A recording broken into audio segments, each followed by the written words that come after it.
The church looked too large for my son's funeral. That is the first thing I remember clearly. Not the casket, though I remember that too. White. Small. Unforgivably small. Not the flowers, though there were blue hydrangeas, because Noah used to say they looked like clouds that fell asleep in bushes.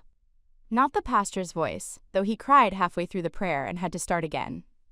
I remember the empty pews, rows and rows of polished wood stretching behind me, shining under the stained glass light, holding silence where family should have been. My 7-year-old son, Noah, had loved dinosaurs, waffles, knock-knock jokes, and drawing rockets with too many flames. He had one crooked front tooth, a laugh that came out in bursts, and a habit of slipping his warm little hand into mine whenever he saw a dog bigger than his knees. He had fought leukemia for 14 months with a bravery adults kept praising because none of us knew what else to say. When he died, the world did not stop. That offended me. Cars still passed outside the hospital. Elevators still dinged. Nurses still moved to the next room because grief in hospitals has a schedule. Somewhere, someone complained about parking. Somewhere, a baby was born. Somewhere, my mother was choosing between champagne napkin colors for my sister's party. I called my parents the morning Noah died. My father answered. I remember staring at Noah's hospital blanket while I said the words, "Dad, he's gone." For 3 seconds there was silence. Then he exhaled in a way that sounded almost relieved, and I hated myself for noticing. "Oh, Mara," he said. "I'm sorry." I waited for more. I waited for, "I'm coming." I waited for, "Where are you?" I waited for the sound of keys, shoes, motion, urgency. Instead, he said, "Have you told your mother?" "No. She's with Celeste at the venue." The venue. My sister Celeste was having an engagement party that weekend. Not a wedding. Not even the bridal shower. An engagement party. $22,000 of candles, seafood towers, floral installations, a live jazz trio, and a champagne wall for people to take photos in front of. My parents had been planning it for months, because Celeste had always believed milestones were incomplete unless they required invoices. Noah died, I said, because maybe my father had not understood. "I know, honey." Honey, he had not called me honey since I stopped being useful as the easy child. "The funeral will probably be Saturday," I said. There was another pause. Then he said, carefully, "Saturday is difficult." That was how my son's funeral became a scheduling conflict. I did not scream. Grief had taken my lungs. I sat in a plastic hospital chair beside the bed where my child had stopped breathing and listened as my father explained that deposits were non-refundable, guests were flying in, Celeste was already fragile, and perhaps we could arrange something small and private later in the week. "Small and private," I repeated. He seemed encouraged by my calm. "Exactly. Something intimate. Noah wouldn't want a fuss." Noah was 7. Noah wanted sprinkles on pancakes and believed funerals were where people went when they turned into angels. Noah had never once expressed an opinion on venue logistics after death. I looked at my son's still face. "Saturday," I said. 10 in the morning. St. Mark's. "Mara, if you come, come. If you don't, don't." Then I hung up. My mother called 40 minutes later. Her voice was wet, but I could hear movement around her. Women talking, chairs scraping, someone laughing too loudly in the background. "My poor baby," she said. For one foolish second, I thought she meant Noah. Then she continued, "Celeste is devastated." Of course. Celeste was devastated. My sister had not visited Noah in the hospital once during his final 6 weeks, because, according to Mom, pediatric oncology was, quote, too traumatic for her nervous system. She sent a stuffed giraffe with the tag still on and posted a filtered photo of herself holding a candle with the caption, "Praying for my brave nephew." Noah never saw it. He was sleeping through pain medication by then. Now Celeste was devastated. "Mom," I said, "I need you at the funeral." She cried harder. "I want to be there." "You know I do." "No, I don't know that." "That's unfair." "My child is dead." "I know, Mara, I know. But Celeste's party is the same day, and canceling now would humiliate her. People have made arrangements. Your father thinks maybe we can come by before or after. The funeral is at 10. The party starts at 11:30. I almost laughed, not because it was funny, because something inside me had cracked into a shape laughter could fit through. "You're choosing a party." "Don't say it like that." What should I call it? A complicated situation. I looked at the IV pole still beside Noah's bed, though he no longer needed it. No, Mom, leukemia was complicated. This is simple. She lowered her voice. You have to understand. Celeste has been looking forward to this for months. Noah looked forward to turning 8. Silence. Then she said the sentence that became the hinge of everything. Mara, grief cannot be allowed to swallow everyone. Everyone. As if my son were a flood inconvenience. As if mourning him was selfish weather. I ended the call. On Saturday morning, I buried my son. My parents were not there. Celeste was not there. Her fiancé was not there, though he had met Noah twice and once let him sit in his sports car. My aunts were not there because my mother had told them the service would be postponed. 2 cousins texted later saying they had been confused. One sent a crying emoji. I deleted it. The people who came were Noah's teacher, 3 nurses from the oncology unit, my neighbor Mrs. Patel, my friend Tessa from work, Pastor Daniel, and 4 parents from the hospital support group who had buried pieces of themselves too. They sat near the front, because people who understand grief do not leave you to stare at empty rows.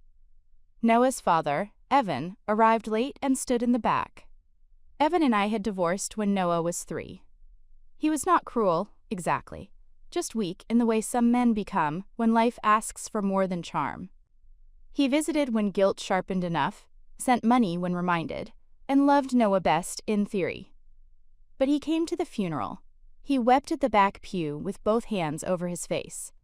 That mattered more than I wanted it to.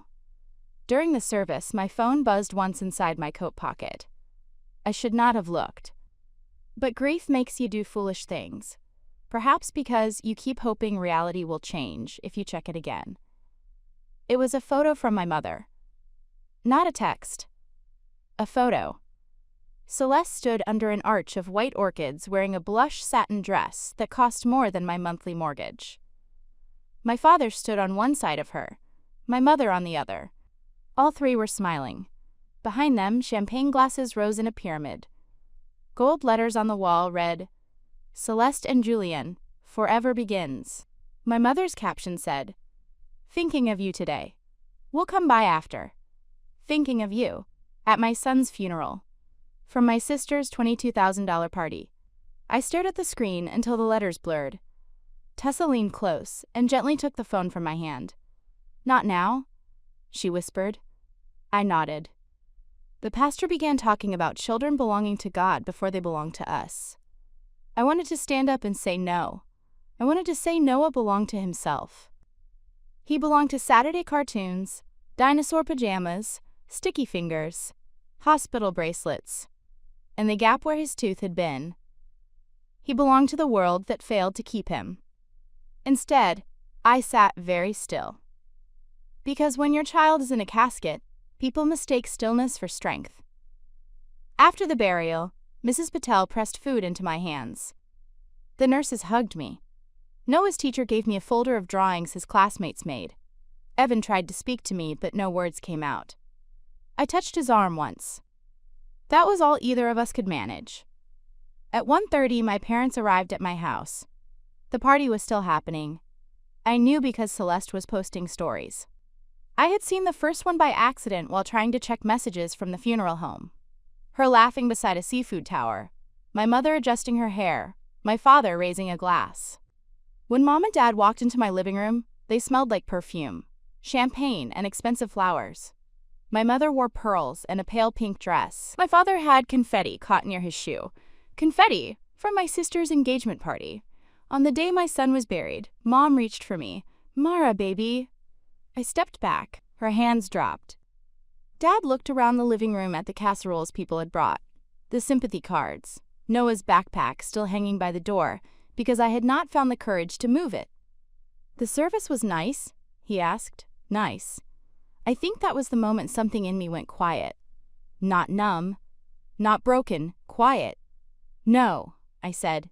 It was my son's funeral. He looked ashamed, but not enough. Mom began crying. Please don't punish us. Today was impossible. Was it? You know we wanted to be there.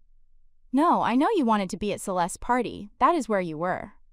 Dad's jaw tightened. This is not fair. We were trying to support both daughters. You supported the living one with the champagne tower. Mom flinched. Celeste needed us. My child was being lowered into the ground. She covered her mouth, and for 1 second I saw horror in her eyes. Not horror at what she had done. Horror at hearing it said plainly. Dad said, Mara, grief is making you cruel. There it was. My pain had become misbehavior. I looked at them both.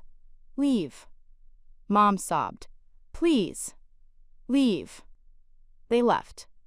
For 6 weeks, I lived inside a house full of ghosts and casseroles. People think grief is crying. Crying is only the part grief allows others to see. The rest is laundry that no longer makes sense, toothbrushes that are too small to throw away, cartoons continuing on streaming profiles, insurance letters addressed to the parent or guardian of a child who no longer needs coverage. I slept in Noah's room the first 9 nights because my bed felt too far away from him. I woke at 2:13 every morning because that was the time his final fever spike had come 2 weeks before he died. I opened the fridge and forgot why. I found a dinosaur sticker in the pocket of my jeans and sat on the kitchen floor for an hour.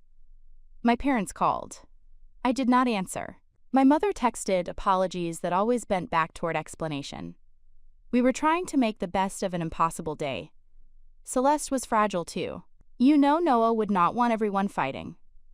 That last one made me throw the phone across the couch. Do not recruit my dead child to excuse your living cowardice. Celeste texted once. I'm sorry you're upset. I thought Mom explained everything. I would have come if the timing wasn't impossible. Sending love. I read it twice. If timing wasn't impossible. The funeral had been on time. The party had been optional. But in my family, Celeste's desires had always been treated as weather. Unavoidable. Everyone else expected to adapt. To understand the trust fund, you need to understand my grandfather. Grandpa Arthur was my mother's father, and he had made his money the unglamorous way, owning laundromats, storage units, and 2 small apartment buildings before the neighborhood became fashionable. He was quiet, frugal, and suspicious of showiness. He drove the same truck for 22 years, and once told Celeste that spending $800 on shoes was a symptom, not a purchase. Celeste cried for an hour. My mother demanded he apologize. He bought her a book on budgeting. I loved him. Grandpa Arthur saw the family clearly. He loved Celeste, but he did not trust the way everyone orbiting her seemed to lose common sense. When she was 16, she wrecked my mother's car while driving without permission. My parents called it a mistake. Grandpa called it a liability. When she was 19, she dropped out of college after 1 semester because her roommate had negative energy. My parents paid for a luxury wellness certification in Arizona. Grandpa asked whether wellness came with employment. When she turned 21, he created a trust for her. Not because she deserved it, though my mother presented it that way. He had sold 1 apartment building and wanted to provide for both granddaughters. I received my share directly because, as he put it, Mara pays bills before buying candles.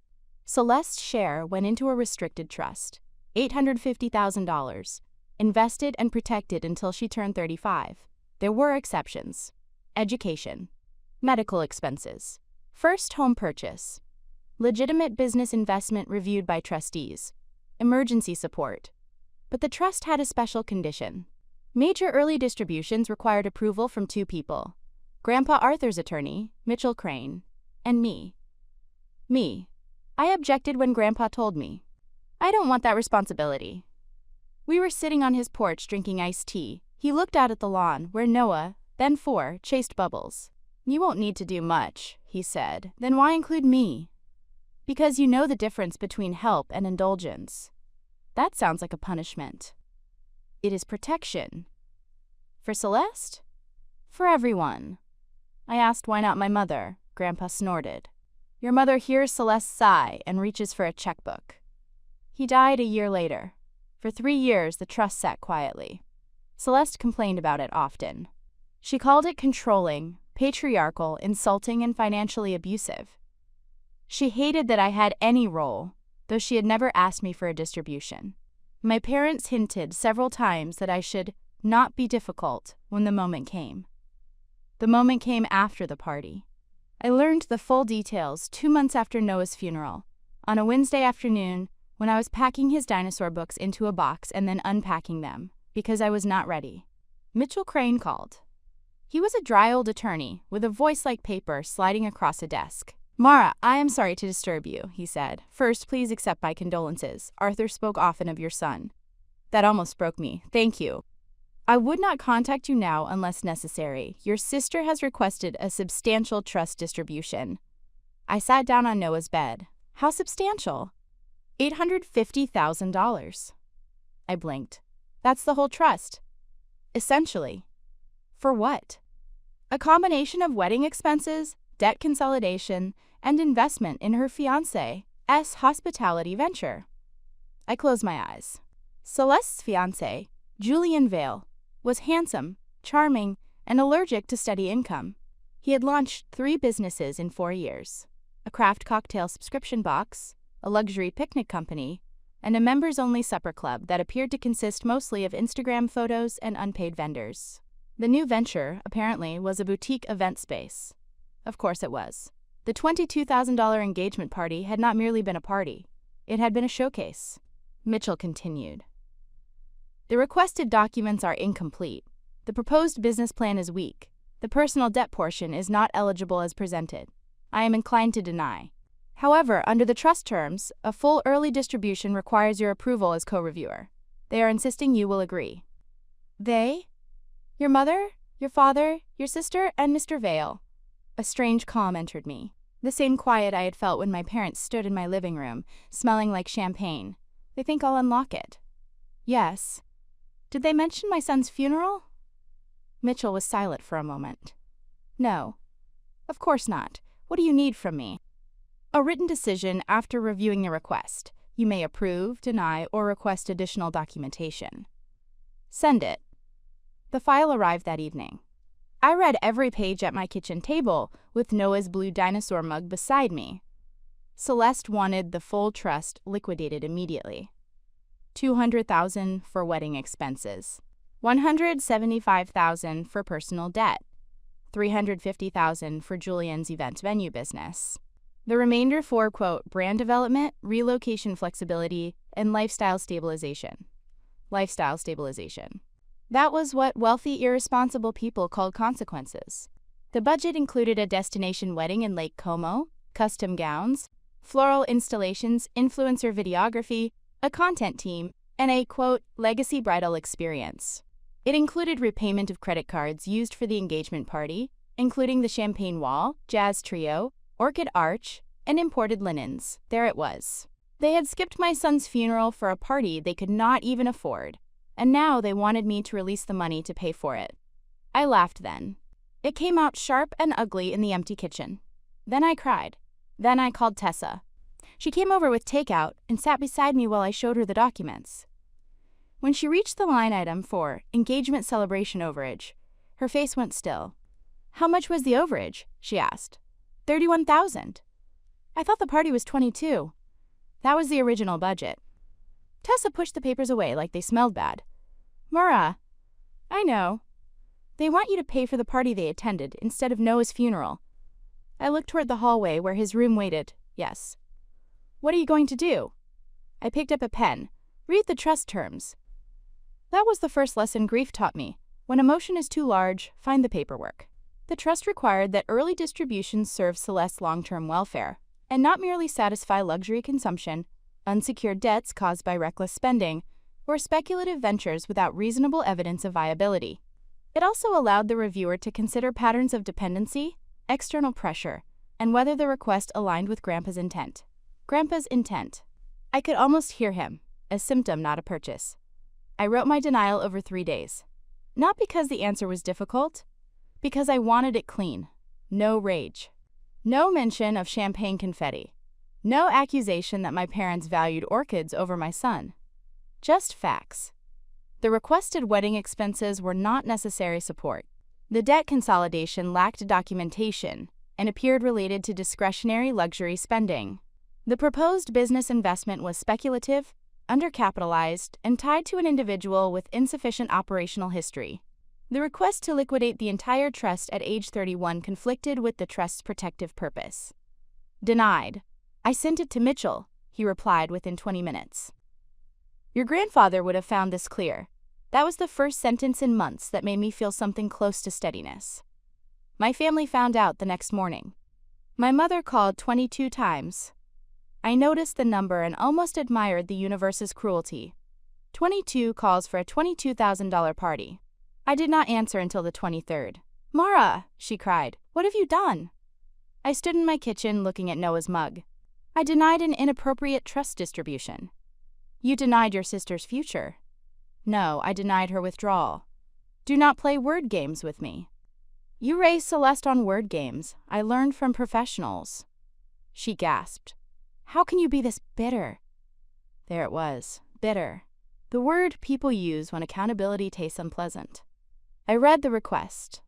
I said, "She wants the trust to pay for debt from the party you attended instead of my son's funeral." Mom's voice sharpened. "That is a cruel way to frame it." "It is an accurate way. Your sister is drowning." Noah drowned in cancer cells while she posed under orchids. The line went silent. I had not meant to say it that way. But once spoken, the truth stood there between us, terrible and fully dressed. Mom whispered, "You are punishing Celeste because we made a difficult choice." No, the trust terms punished her request. I just refused to lie for it. Dad got on the line. "Mara, listen to me. This is bigger than hurt feelings." Hurt feelings. My son's funeral had become hurt feelings. "If you use that phrase again," I said, "I will hang up." He exhaled. "Fine, this is bigger than the funeral." "No, Dad, nothing is bigger than the funeral." "That is the point you keep missing." He tried a different tone, firm, fatherly, the tone that once made me clean my room and apologize first. "Your grandfather never intended for you to hold this over your sister's head." "You're right. He intended for me to protect the trust from exactly this." "You are not a financial expert." "Mitchell is. He also denied it." "Because you influenced him." I almost smiled. "Dad, if I had the power to influence old men with legal authority, I would have used it to make you attend your grandson's funeral." He said nothing. Then Celeste came on. She had been crying. I could tell by the careful fragility in her voice. Celeste's tears always arrived with staging. "Mara," she said, "please don't do this." "Do what?" "Destroy my life." I looked around my kitchen, at the sympathy cards still stacked on the counter, at the school folder of drawings, at the dinosaur mug. "Your life is intact. You know what I mean." "No, Celeste, I don't think you know what you mean." She sniffed. "Julian and I have commitments, vendors, investors. People are counting on us." "Noah counted on us too." "That's not fair." "No, it isn't." She began crying harder. "I said I was sorry." "You said you were sorry I was upset. What else do you want from me?" For 1 second, the answer rose in me like a wave. I wanted her at the funeral. I wanted my parents in the front pew. I wanted Noah alive.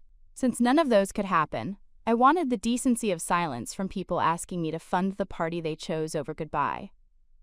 "I want nothing from you," I said. "That's not true. You want revenge." Maybe I did, but not the kind she meant. Revenge to Celeste meant cruelty for pleasure. To me, in that moment, revenge meant refusing to make betrayal comfortable. "I want the trust used properly," I said. "You're hiding behind rules." "No," I said. "For once, rules are standing in front of me." I hung up. The campaign began that afternoon. Celeste posted first. A black and white photo of herself looking out a rainy window, engagement ring visible, captioned, "Learning that grief can make people cruel. Praying for family healing and protection from those who use power to punish." She did not mention me by name.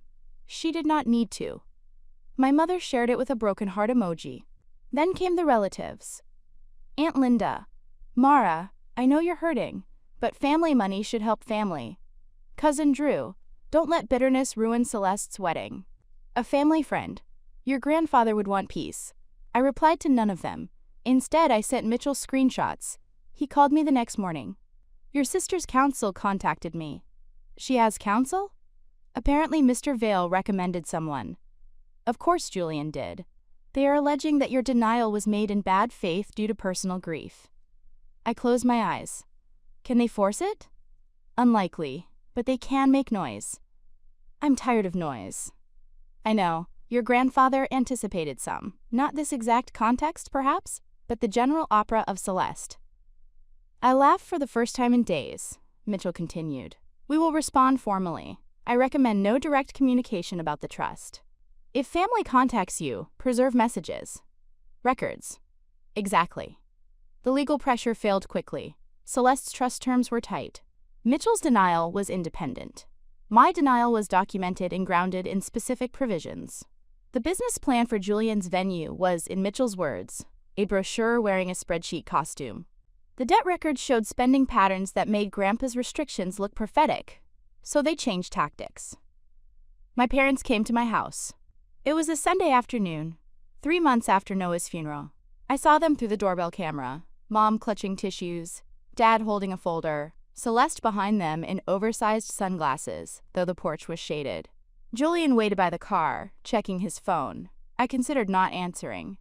Then I thought of Noah, who used to ask why adults rang doorbells when they could just knock. I opened the door but left the chain on. Mom's face crumpled. You won't even let us in? No. Dad held up the folder. We brought revised numbers. This is not an office. Mara, please, Celeste said. I'm begging you. She had never begged me before. Demanded, guilted, charmed, yes. Begged, no. What are you begging for? I asked. To stop hating me. I looked at her carefully. I don't hate you. She let out a sob of relief too soon. I don't trust you either. Her face hardened. Mom stepped forward. Mara, unlock the trust for a partial amount at least. 200,000. Enough to stabilize everything. Everything being Celeste's wedding and Julian's business. And debts, Dad said. From the party! Mom snapped. Will you stop saying that? No. Celeste removed her sunglasses. Her eyes were red, but anger had burned through the tears. You always resented me. There it was, the old family hymn. You were jealous because Mom and Dad understood me, because I needed more. I looked past her to the driveway where Julian stood beside a leased black Range Rover he could not afford. You did need more, I said, and they gave it to you.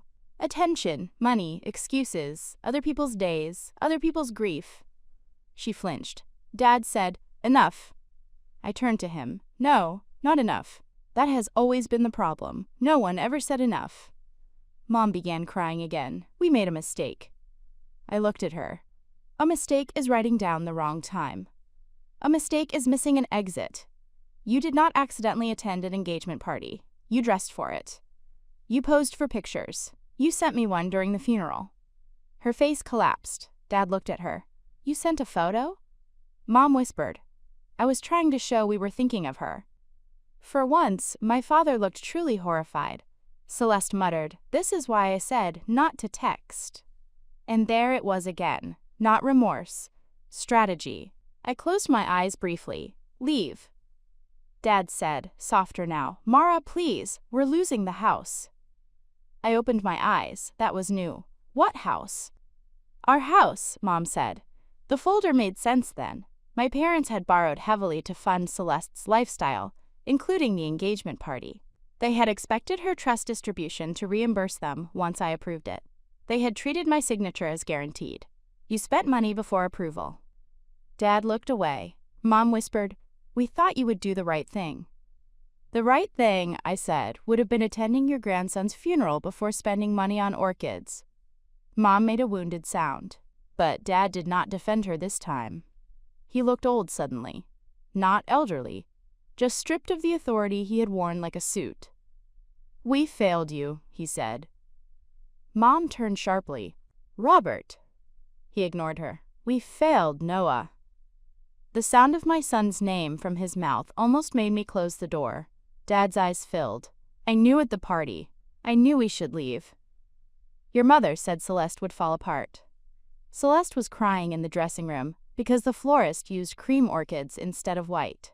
And I remember thinking, this is insane. Our grandson is being buried. But I stayed. Mom whispered, stop.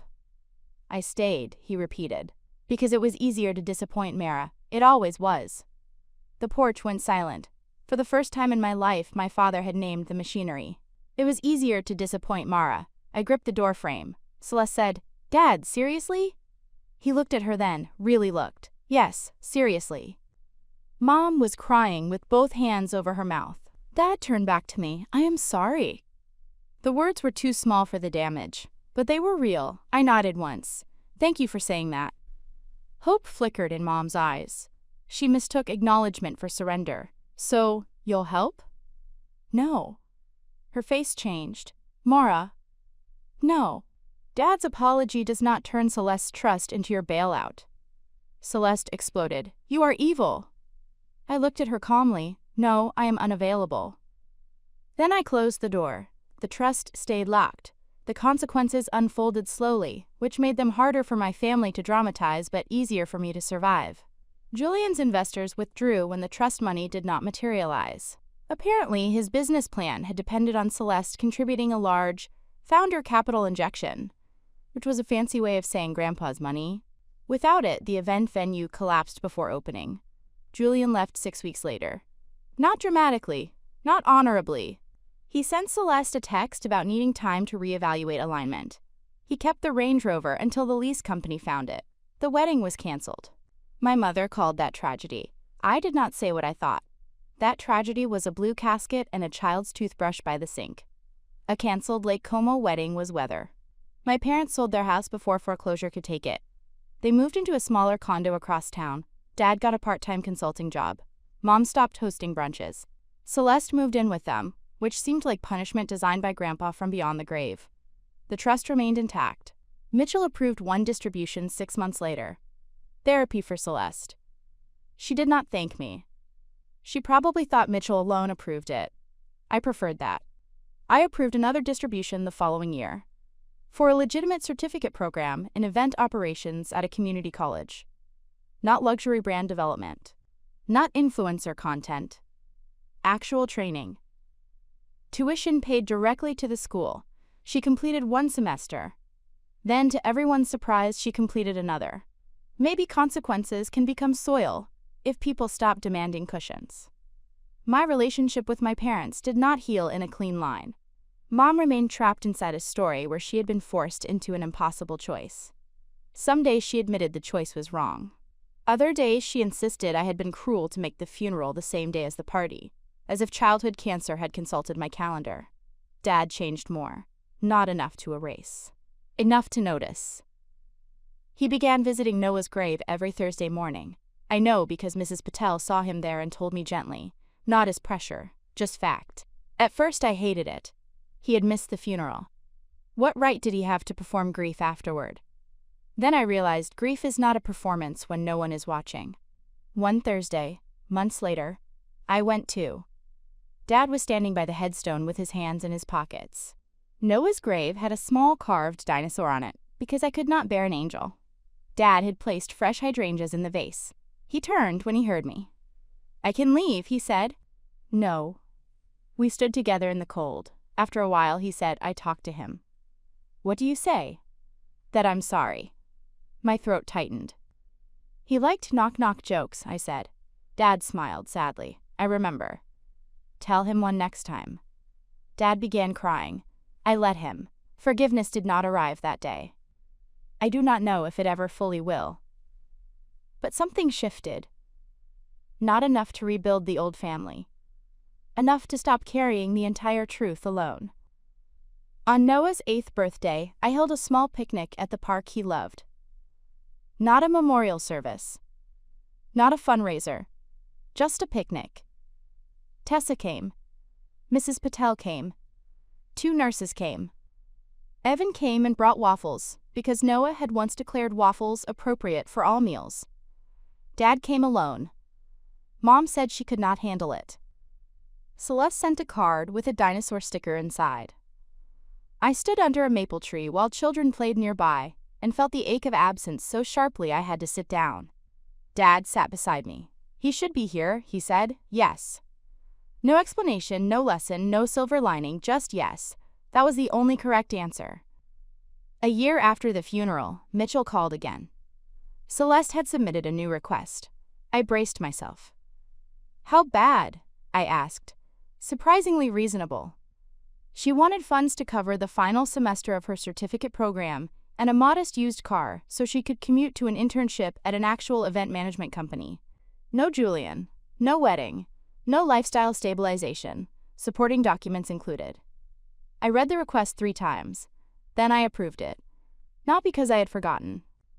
Not because everything was fine. Because the trust was not supposed to be my weapon. It was supposed to be protection. And this, finally, looked like help rather than indulgence. Mitchell sent the approval. 2 days later, Celeste texted. Thank you. Just that. No hearts. No performance. No explanation. I stared at the message for a long time. Then I wrote back. You're welcome. That was all. Sometimes people expect revenge stories to end with total destruction. The golden child ruined. The parents begging in the street. The betrayed one riding into sunset with a check and a flawless moral victory. Real life is messier and, sometimes, more powerful. My revenge was not destroying Celeste. It was refusing to let Noah's funeral become a footnote beneath her party budget. It was refusing to unlock $850,000 just because my parents had already spent imaginary money. It was refusing to accept that my grief was cruelty while their absence was complication. It was forcing everyone, for once, to live in the world their choices created. I still have Noah's dinosaur mug. It sits on a shelf in my kitchen now, beside a framed photo of him wearing goggles in a hospital craft room, grinning with paint on his cheek. Some mornings I touch the handle when coffee brews. Some mornings I cannot look at it. Grief has its own weather. My parents and I speak occasionally. Mostly Dad. Mom sends careful messages on holidays. She has never fully apologized without defending herself in the next breath. I have stopped waiting for her to become someone else. Celeste works now as an assistant coordinator at a hotel event department. She is, according to Dad, good at it. That makes sense. She always understood parties. Now she is learning invoices. The trust remains mostly untouched, growing quietly under Mitchell's watch. When Celeste turns 35, she will receive more control. I hope she is ready. I also know readiness cannot be gifted. It has to be earned in the space where rescue used to arrive. As for me, I created a small foundation in Noah's name with part of the money Grandpa left me directly years earlier. It helps families cover funeral costs for children lost to illness. No parent should have to compare casket prices while their heart is still screaming. The first time we paid a funeral home invoice for another mother, I sat in my car afterward and sobbed until I could breathe again. Then I imagined Noah asking whether helping counted as a superpower. Yes, I told the empty car, the quiet kind. I do not know what justice is supposed to look like after a child dies. Nothing balances, nothing repays, nothing restores the small hand missing from yours. But I know what injustice looks like. It looks like empty pews. It looks like champagne confetti on your father's shoe. It looks like a photo caption saying, "Thinking of you while your family smiles under orchids." It looks like people asking you to fund the very celebration they chose over your goodbye. And I know what dignity looks like. It looks like a signature withheld. It looks like a trust doing exactly what the man who created it intended. It looks like saying no without screaming, even when screaming would be understandable. It looks like standing at your son's grave and telling the truth, whether or not anyone else is ready to hear it. My parents skipped my son's funeral to attend my sister's $22,000 party. They thought grief would make me too weak to resist them. They thought I would confuse family with obedience, as I had been trained to do.